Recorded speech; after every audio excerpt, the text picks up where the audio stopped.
Good evening, everyone. My name is Tyrone Manning, and I want to bring greetings on behalf of State Senator Art Haywood.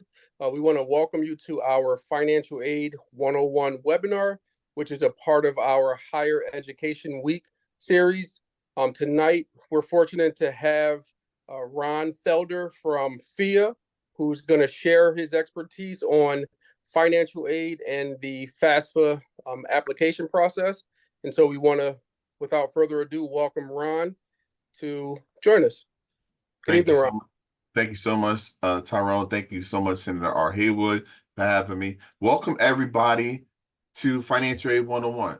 Tonight, we're going to be going over some topics in regards to how to navigate your financial aid endeavors for post-secondary education. If you're looking to get in contact with me, I am local to the Philadelphia area. Here is my telephone number and my email address. I am one of 13 access partners. We actually have a direct report to Mr. Will Lindsay, and we also report now to our new manager, which is Deanna Brown. She used to be an access partner, but these are our access partners for the western part of Pennsylvania. So if you're looking to go to any school on the western side of Pennsylvania, please reach out to one of these access partners. They definitely can help you with any type of support that you're looking for state aid or federal aid. Here are the Eastern partners. Again, Deanna Brown is our new manager. She covered the Adams County, Cumberland, Franklin, Fulton, and York counties, but now she is in charge of all of us access partners, and Mr. Will Lindsay is now one of the VPs at FEAA. Next, topics that we're going to be going over tonight is necessary things to consider, financial aid made simple, scholarships, the free application for federal student aid, which is still available. That is the FAFSA. We're also going to be talking about the difference between federal and state aid. And then we're going to wrap up with financial aid notifications, tips and resources, tips, strategies, and resources. I really wanted to let you parents and students know this. When it comes to looking at post-secondary education, you have to think about who is going to be responsible for paying back any type of remaining bills or balances due. Majority of the financial responsibility does fall on the student. However, there is a portion that does fall onto the parents' obligations. So please have the conversations with your students, have the conversation with your parents about what you can afford for 4 years or 5 years, and don't just think about going to school for a semester or 1 year. You want to think about the bigger picture, not the small picture. What is financial aid? Financial aid helps you pay for post-secondary education expenses, i.e. gift aid, self-help aid, and loans. When we talked about gift aid, we're talking about grants and scholarships. When we're talking about self-help, we're talking about work study, any type of savings that you have, job, tuition reimbursement, that type of aspect. And then last but not least, the elephant in the room that nobody likes to hear, student loans. Financial aid basics. Keep in mind that you have to be eligible in order to receive financial aid. You cannot be in default. You cannot be in student academic unsatisfactory progress.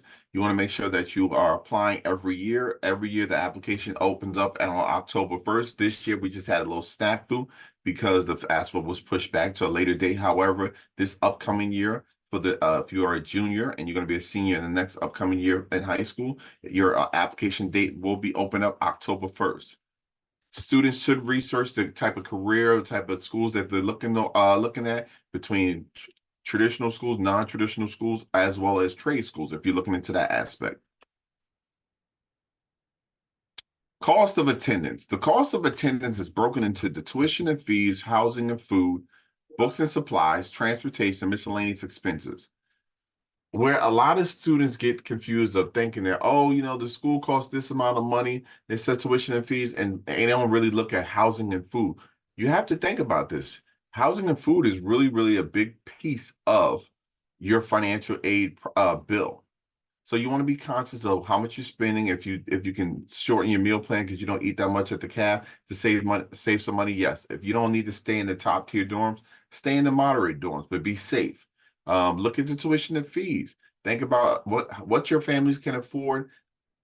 God forbid if they lose their job. You don't want that type of interruption. In the past, the financial aid formula used to be a cost of attendance minus expected family contribution number. Now it's the student aid index. This formula will determine your financial need. However, it's the student aid index subtracted by the cost of attendance will determine your financial need. And that varies at different schools. So you want to make sure that you're looking at each cost of attendance depending on your award letter.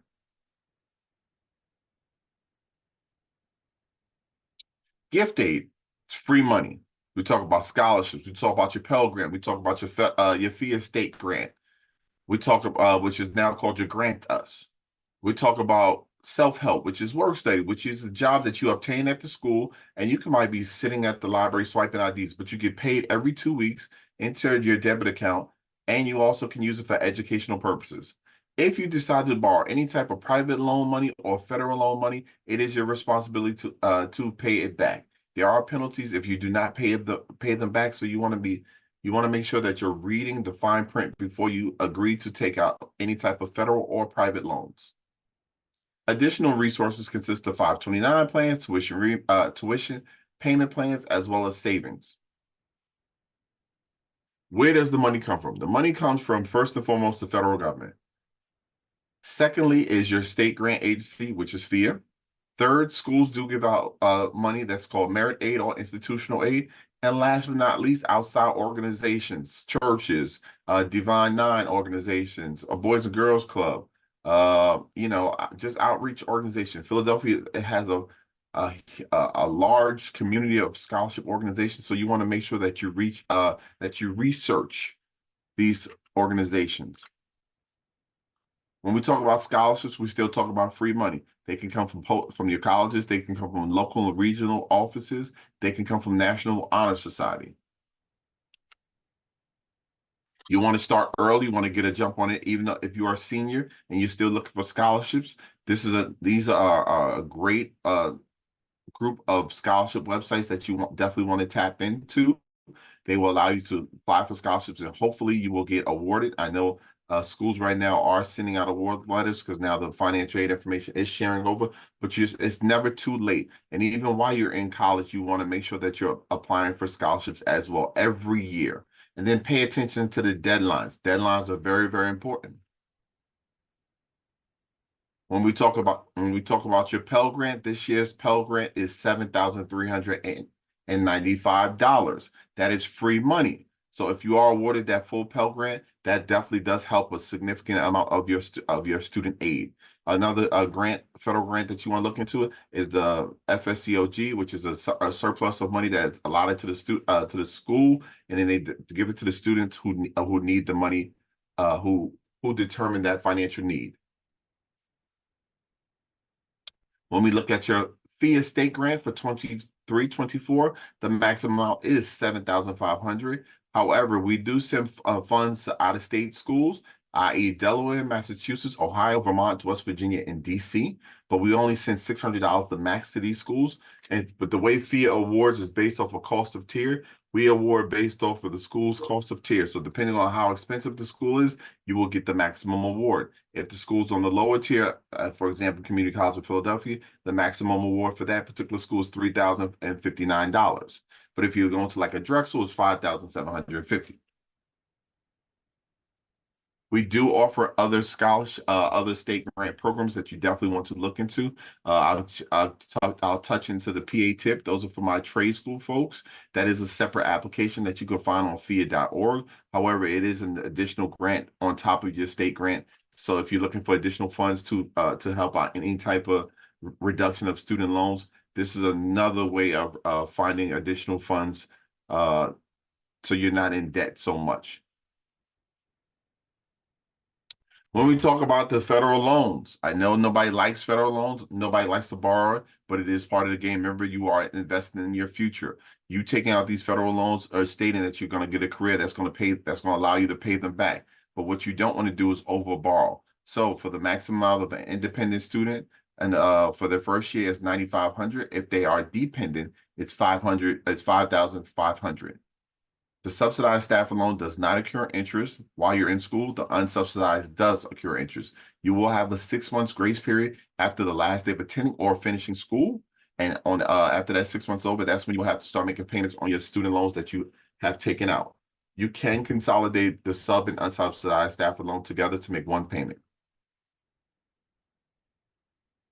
Parent Plus loan. I know parents don't like taking. I know a lot of parents are always leery of saying, "Oh, I don't want to take out loans for my child and let it put it in all their names." Sometimes you as parents have to take out this loan to help your child invest in their future. But the Parent Plus loan is in your name, not the child's name. So it is the parent's responsibility to pay back on the student loan. If you do not pay on your Parent Plus, there is some penalties, and you want to make sure you read the guidelines to understand those penalties. FEA does now offer what is called a private loan lending servicer. We call it PA Forward. It does offer flexible interest rates based off your credit. If you have any questions, you could reach out to this department. We are growing tremendously in our PA Forward loans, and we are definitely here to support our Pennsylvania residents or outside of Pennsylvania as well, because we do support families outside of Pennsylvania as well in our bordering states. We have a website called My Small Borrowing that allows you to do 4 functionalities: select a career, select a school, get the factors to savings, and get your results. This website is amazing because it really allows a parent and a student to really look underneath the hood to see what type of school can they all afford together, what type of career they're looking at, is it going to pay enough to pay back any type of loans, and just being a smart borrower and not over borrowing money that you don't need. Okay, so right now the FAFSA application is open. The free application for federal student aid is available. This application, it has to be done if you plan on going to any Title IV receiving funding school. You want to make sure that you have a FAFSA ID, your parents have a FAFSA ID, and check the school's deadlines, because every school has a different deadline. The Pennsylvania State Grant application, which is now called Grant Us, we have moved our deadlines to June 1st. So you want to, when we start sending out those emails, you want to make sure that your child is looking out for the Grant Us email to complete their state grant application. For the CSS profile, these are for schools that have with heavy endowment, and I'll give you an example: Princeton, Carnegie Mellon, these type of schools. This application does have a fee, and it's a little more intense than the Pennsylvania State Grant application or the FAFSA, and they're asking for more information to make sure they give the money to the right student who needs it. The FAFSA application was supposed to open this year in December, but they pushed it back to January 1st. We are going off a student aid index. You want to make sure both parents have a FAFSA ID if they are legally married. If not, whoever the parent is in the household, and the student has a separate FAFSA ID as well, because that's the only way you're able to get into this application and complete it. This year's application is going off the 2022 tax information. For my juniors who will be seniors next year, you're going off the 2023 IRS tax documentation. Your application will be open up October 1st. Please remember that you also have a Grant Us application following behind it. FAFSA IDs, we talked about. Everything is under studentaid.gov. You want to make sure that you establish your FAFSA ID at least 3 or 4 days prior to you starting the application. Everything is located on studentaid.gov. The FAFSA application is also located in studentaid.gov. If you are a senior going to college in the fall, you're doing the 24-25 application. If you are a junior going into senior, you are doing the 25-26 application. On the FAFSA, you are applying for federal aid as well as state aid.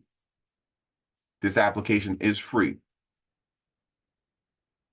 Documents that you are going to need for this particular application is your social security numbers, a valid email address, your tax documentation, current bank statements, or any type of child support information that is needed, and current records of any stocks and bonds.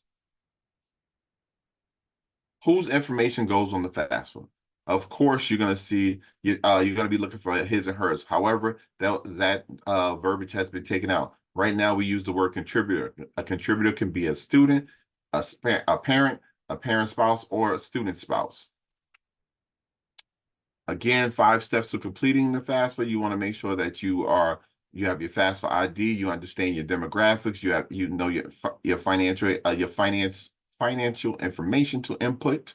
You also can choose up to 20 schools on the FAFSA this upcoming year, so that is a large amount of schools. And if you get accepted to all 20, that's great, because now you can figure out who's going to give you the most money. and then you will e-sign. Everything now in the FAFSA application, as well as the grant application, is electronic signature. Again, we talked about how many schools you can complete on the FAFSA. That you can select up to 20 schools, and you can always go back in the application and update it if you have any discrepancies.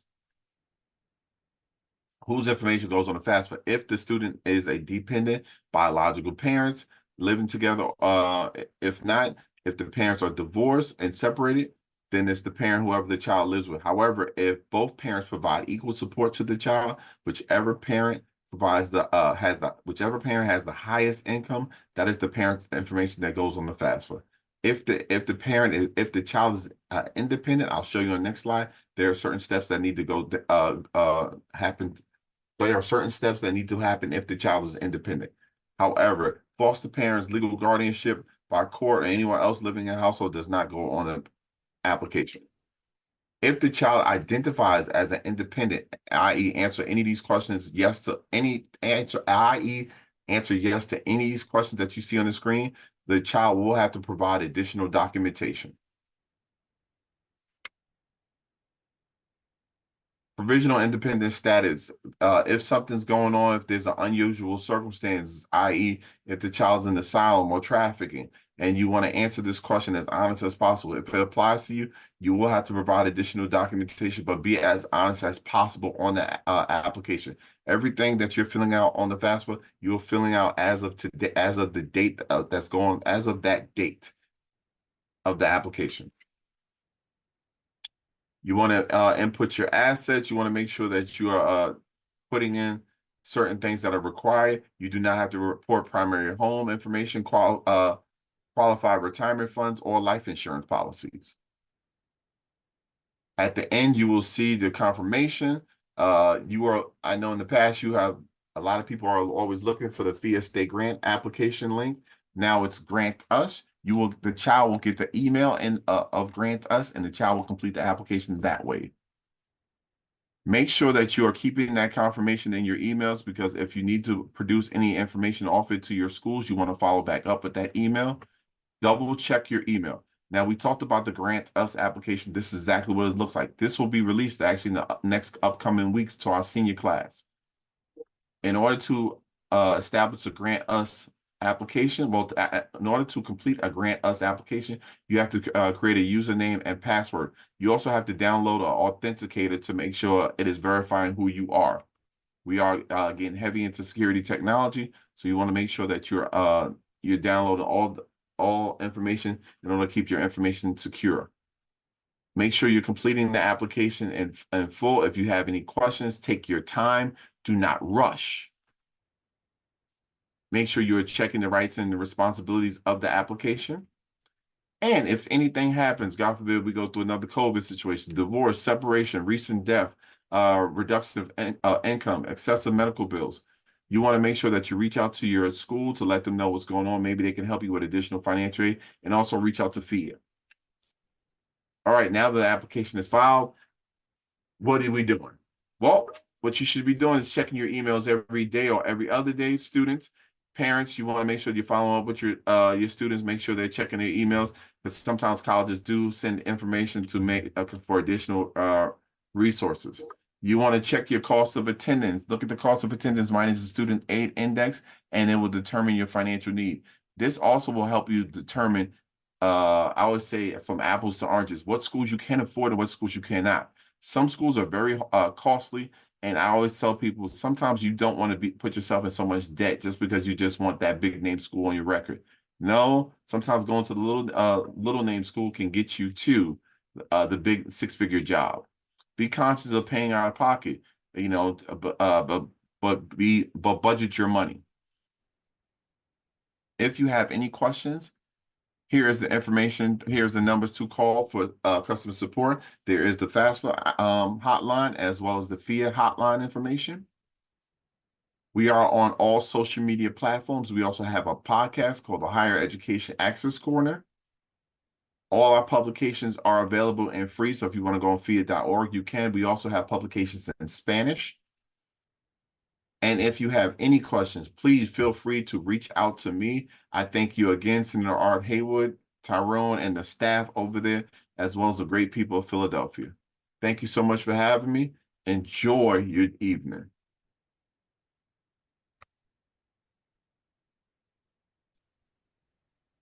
So we want to thank you, Ron, for the time that you spent with us and the information that you were able to impart. Financial aid is certainly a very necessary part of the college application and college going process. And so thank you again for sharing that information. If you have any questions, if families have any questions, you can also reach out to our office, and we can make sure that we get those questions answered directly by Ron. We can be reached at area code 215-242-8171. And again, it's area code 215-242-8171. And so, Ron, once again, thank you, and we look forward to fielding questions and getting this information out to the community. Thank you so much for having me.